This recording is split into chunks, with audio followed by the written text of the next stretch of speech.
Cher public, nous vous invitons à prendre place confortablement et à fermer la sonnerie de votre téléphone cellulaire. En cas d'incident, veuillez repérer les sorties de secours les plus près de vous. Bon divertissement. 1, 2, 1, 2. OK, c'est bon, on peut y aller. Sophie Durocher. Elle met en scène les arts, la culture et la société. Une représentation pas comme les autres. Sophie Durocher. Bonjour tout le monde, j'espère que vous allez bien. Moi, en tout cas, je suis en pleine forme parce que au cours des dernières heures, j'ai lu un livre qui m'a fait beaucoup de bien. Habituellement, c'est pas vraiment le genre de livre que je lis, les livres de croissance personnelle.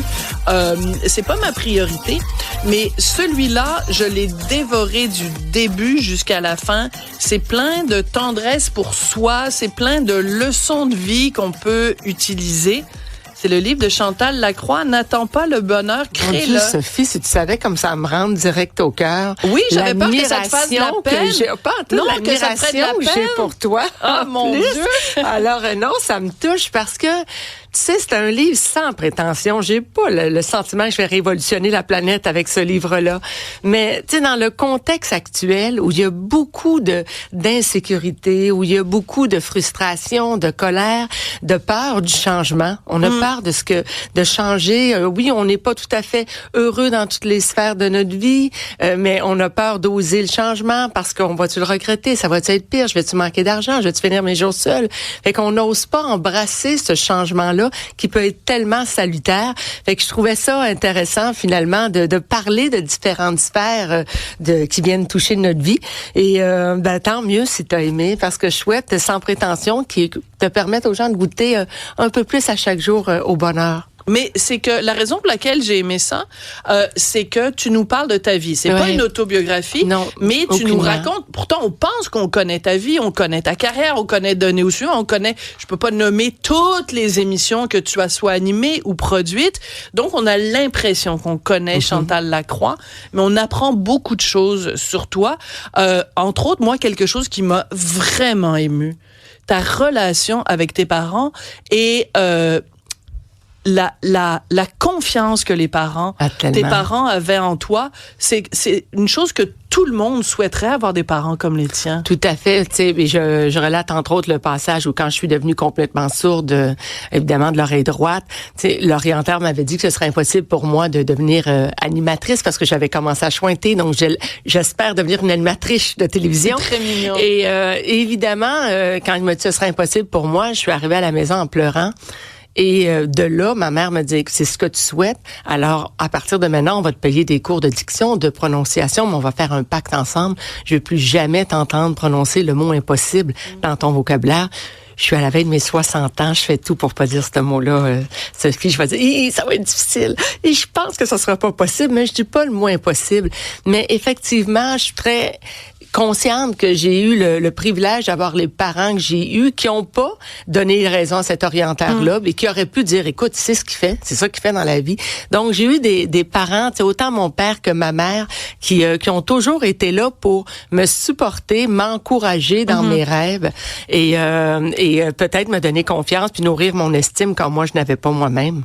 Mais il y a pas que cette leçon-là que ta mère t'a donnée. Ta mère est d'origine italienne, puis elle hésitait pas quand il y avait quelqu'un qui t'intimidait à l'école, parce que ça a été beaucoup intimidé.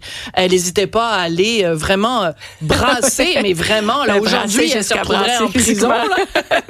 Mais à brasser le monde. Mais aussi, à un moment donné, ta mère t'a dit, c'était vers la fin de sa vie, si je me trompe pas, elle te dit, bon, ben ça va, là, ta carrière, ça va bien, tout ça. Mais là, maintenant... Je veux que tu te choisisses. Et ça, là, quelle belle leçon de vie. Tout à fait, ouais. Et depuis le décès de ma mère, je porte toujours ce bracelet-là. J'allais te le demander. Oui, donc, tout à fait. C'est indiqué, je me choisis. Et je le porte tout le temps. Je le porte quand je travaille, quand je dors, quand... C'est écrit petit pour mes vieux oui, mais c'est vraiment indiqué, je me choisis. Je me choisis. Oui, et tu sais, c'est drôle parce que du haut de ses 9 ans, ma fille, à un moment donné, j'ai commencé une quête de bien-être parce que, à force de faire des émissions comme de nos suivants, on efface, on recommence, que j'adorais faire, soit dit en passant. Et que les Québécois ont adoré. Et je suis toujours la première à dire que le bonheur, c'est la chose, c'est que quand on l'a pas, qu'on le donne, on finit par le recevoir. Je suis la première à dire ça, tu sais, que c'est essentiel de donner parce que ça nous apporte énormément. Mais à un moment donné, dans le contexte, on dirait qu'à force d'être tournée vers les autres, je m'étais un peu perdue de vue, en quelque sorte. Et bref, ma fille, à un moment donné, du haut de ses 9 ans, qui me dit, tu sais, maman, c'est pour montrer aux autres comment être heureux, il faut que tu commences par l'être toi-même. Il n'y a rien de mal à choisir. Il n'y a rien d'égoïste à ça. T'es la personne la plus importante au monde. Et je me souviens d'avoir dit à ma fille, mais c'est qui t'a enseigné ça? Ben, c'est toi, maman.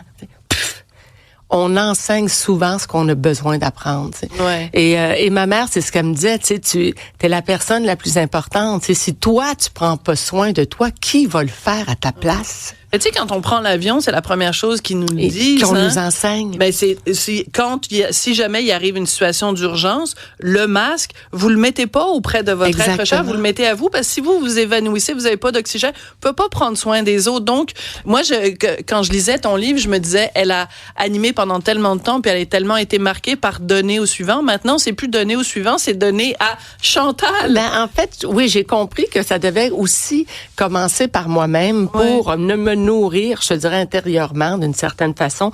Et par la suite, ben, j'en ai encore autant donné parce que j'aime donner, ça me procure du bonheur, mais plus au détriment de mon bien-être. Tu comprends?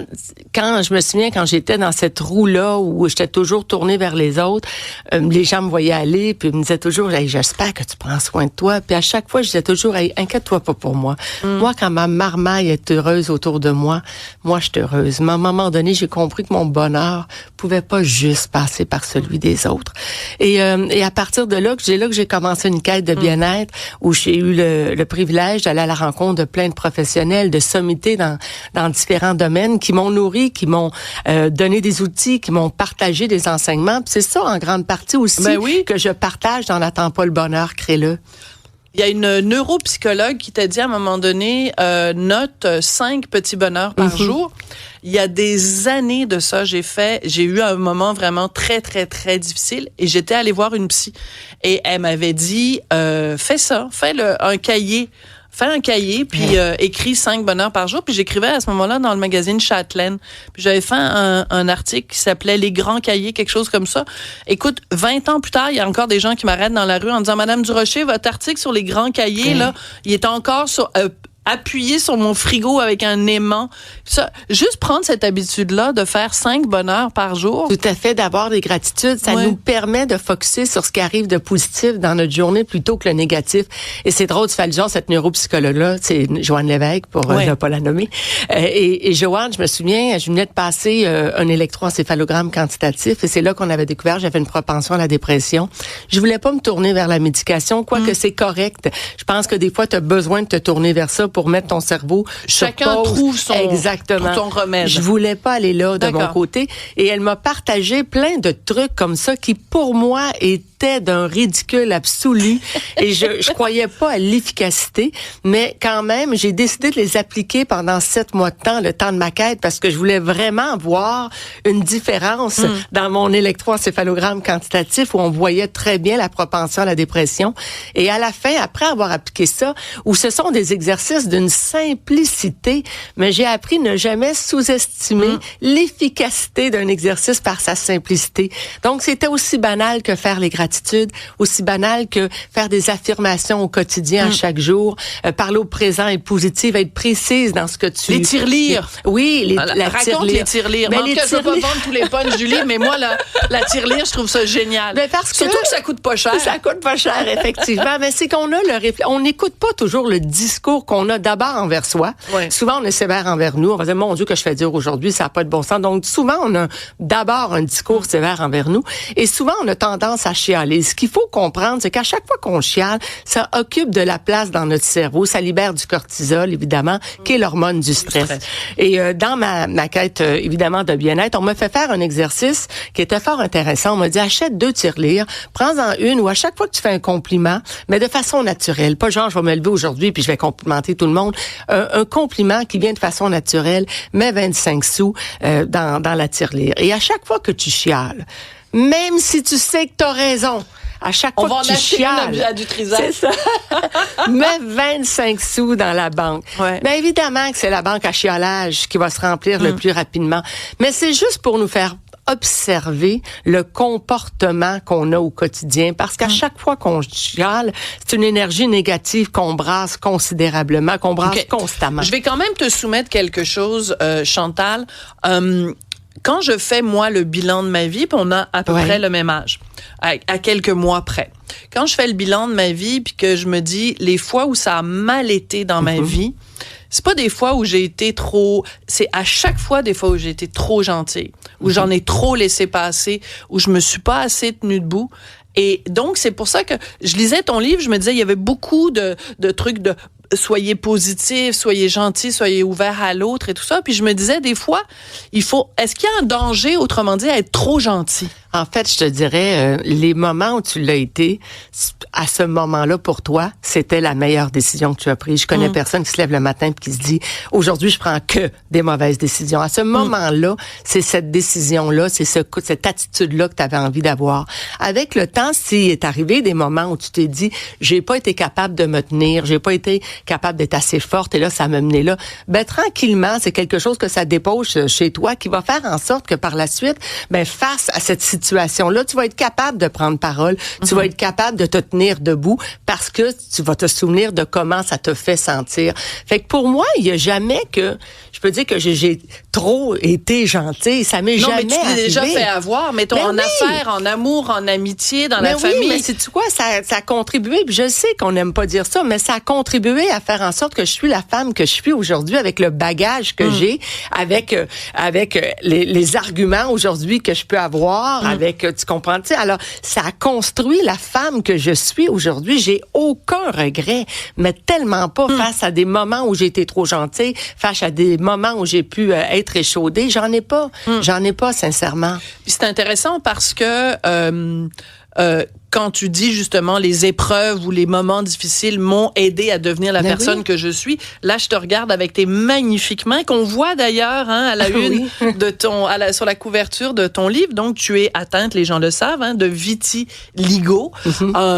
Et à un moment donné, un exercice que tu fais, c'est tu te mets complètement nue devant le miroir et tu te trouves belle. Ben, tu t'observes. Ouais. Tu t'observes et tu prends le temps de voir la beauté dans tes yeux, dans ton front, ton cou, tes seins, mes taches dans mon cas. Est-ce que ça a été confrontant pour toi comme exercice? C'est évident, je peux pas te le cacher. Il y a des endroits, des fois, que je descendais puis je remontais assez vite. Tu comprends? Je vais mentir à mon sourire pendant quelques secondes. Je le trouve beau. Alors oui, mais c'est un exercice qui est intéressant qu'on m'avait proposé de faire. Tu sais, il y a plein d'exercices comme ça, fort intéressants.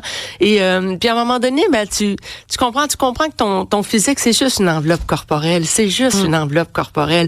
Puis, mais c'est facile de... Ouais, je veux dire, excuse-moi. Je reprends ma formulation. T'es super belle. Ah, t'es gentille, mais... Tu pourrais être un pichou puis dire l'enveloppe corporelle, c'est juste une enveloppe, mais en plus... Tu sais, il y a toi, il y a Véronique Cloutier, il y en a une couple, il y a Julie Dupage. Vous êtes des méchants pétards. T'es vraiment très gentille. C'est toujours vous qu'on voit qui disent la beauté au naturel, mais tu sais, vous êtes des pétards aussi. Ah, t'es très gentille, mais c'est vrai. Tu sais quoi, tu peux pas juger, tu peux avoir la plus belle femme du monde qui, elle, a un regard par rapport à elle-même où c'est autocritique encore une fois. Tu sais, quand je me suis retrouvée célibataire, la première chose qui m'est passée par la tête, c'était qui va vouloir de moi avec le corps plein de taches que j'ai. T'es sérieux? Ben certain que. Puis tu sais, tout le monde, ben voyons donc, t'as tellement à offrir, t'as tellement une belle personnalité. Mais c'est la première chose à laquelle t'as pensé. Ben oui, parce qu'on est dans un monde de parade. Oui, puis tu sais, et quand j'ai commencé, j'avais pas autant de taches sur mon corps, j'en avais pas du tout. Donc tranquillement, lui, il a vu ces taches-là s'installer sur mon corps, il s'est habitué. Mais à partir du moment où t'arrives, tu te mets à nu. Écoute, Sophie, la première fois qu'il a fallu que je me mette à nu avec mon mon chum, c'était Patrick. quelque chose. Je l'ai avisé d'avance, là. Je lui ai dit, je veux juste te dire que les taches que tu vois là, tu sais, qui dépassent, c'est comme ça la grandeur de mon corps. Alors, tu sais, ça va toujours rester pour plusieurs d'entre nous, tu sais, un défi de se mettre à nu, de s'accepter soi-même. C'est fou parce que aussi, je me souviens, j'avais écrit une chronique à propos de toi parce que la même semaine, toi, tu t'étais mise à nu et Mariana Mazza et aussi ta fille Camille qui a l'air d'être absolument extraordinaire, plein de maturité, te dit à un moment donné parce que tu utilises pour une photo sur Instagram ou je ne sais trop, tu utilises un filtre pour corriger tes défauts, entre guillemets. Puis c'est ta fille qui dit, hey, mets donc en application ce que tu dis à tout le elle me monde. dit, écoute, ça paraît que tu as mis une application. Puis là, je lui réponds en vrai, mais tu sais, j'étais un peu cernée, tu sais. Elle a comme, hey, et elle m'envoie une photo d'elle, puis elle dit, mais moi aussi, maman, je suis cernée, là. Tu sais, j'ai 14 ans, t'es belle telle quelle. Et oui, j'ai cherché à le partager parce qu'on est tellement en ce moment, encore plus dans un monde de paraître avec les applications où il y a les retouches, où est-ce qu'on peut se faire amincir, etc. Donc, moi, je pense sincèrement, puis tu m'avais déjà interviewé par rapport aux vitiligo, je pense que plus on va afficher la différence, plus ça va devenir une normalité dans notre société. Mais il faut pas avoir peur de s'assumer pour ça. J'imagine en ce moment ton orienteur c'était au secondaire ou oui, au primaire? C'était au secondaire. Oui. Je sais pas s'il est encore vivant. Je sais pas, j'ai aucune idée. Mais t'imagines le gars qui a dit à Chantal Lacroix quand t'avais comme 14-15 ans, vous arriverez jamais à rien parce que vous dites animatrice au lieu de dire animatrice à cause de ton problème d'audition, évidemment. Imagine qu'il te regarde en ce moment puis qu'il te voit parler puis ton élocution est parfaite et tout. Et dois-tu se mordre les joues rien qu'un peu? Tant mieux. Puis sais-tu quoi? Même à ce moment-là, avec le recul aujourd'hui à l'âge que j'ai, je réalise que moi, ça, et le discours de mes parents, ça va de soi, ben ça m'a peut-être motivé à faire en sorte que je me suis dit, ben sais-tu quoi, je vais suivre des cours de diction, de prononciation, puis je te donnerai pas raison. Donc, tu sais, dans chaque chose qui arrive, à un moment donné, il faut faire confiance. J'ai envie de dire des fois que la vie a un plan, en quelque sorte, parce que je partage dans le livre beaucoup d'épreuves. Oui. Et j'explique... ta maison qui est passée au feu. La maison qui est passée au feu. Et à chaque fois, tu sais, dans une épreuve, parfois, on a l'impression que le monde s'arrête. Mais si tu te permets juste de dire, OK, qu'est-ce que cette épreuve-là va apporter comme changement? Et si je me permets de dire, je choisis de ne pas résister au changement que ça va apporter et d'observer où ça va nous mener. Mais derrière chaque épreuve que j'ai vécue, puis c'est ça, j'essayais de partager dans le livre, mais ça a toujours ouvert sur une nouvelle opportunité. Alors, tu sais, pour moi, c'était peut-être la catastrophe au moment où j'ai pleuré tout le chemin du retour parce que l'orienteur venait de briser mon rêve. Heureusement, au bout de la ligne, j'avais des parents qui m'ont dit, hey, on va remédier à ça. Là. Ma fille, tu vas suivre des cours de diction, de prononciation, on va se serrer les coudes. Mais il en demeure que cet homme-là m'a aussi, en quelque part, stimulé pour dire, ben, je me prends en main, je remédie à ce problème-là, puis je te donnerai pas raison. Alors, est-ce que c'est possible, Chantal, que dans le monde aujourd'hui, on surprotège trop nos enfants? Ah, tellement. Oui? Ah, tellement. Laissons-les faire des erreurs. Laissons-les apprendre par eux-mêmes. T'sais, ma mère et mon père m'ont jamais dit nécessairement la voie à prendre. Ils m'ont amené à réfléchir par moi-même. Et ça, c'est ce que j'essaie de faire avec ma fille. Ouais. C'est une belle leçon que j'ai eue de mes parents. Donc, de pas dire, tu devrais faire ça. De dire, qu'est-ce que t'en penses que? Mais je la laisse se planter. Puis il y a des moments comme maman, je fais comme, ouf, Seigneur, mauvaise décision. Elle va frapper un mur. Elle va frapper un mur. Mais c'est là-dedans. Ou un obstacle. Oui, mais c'est là-dedans qu'elle est en train de forger sa personnalité.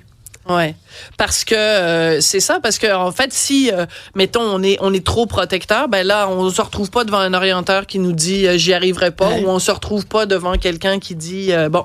Et puis c'est quoi, à la première épreuve, c'est souvent là que tout peut s'écrouler justement. Voilà. C'est là qu'on voit de quoi les gens sont faits. Toi, en tout cas, t'es faite de beaucoup de résilience.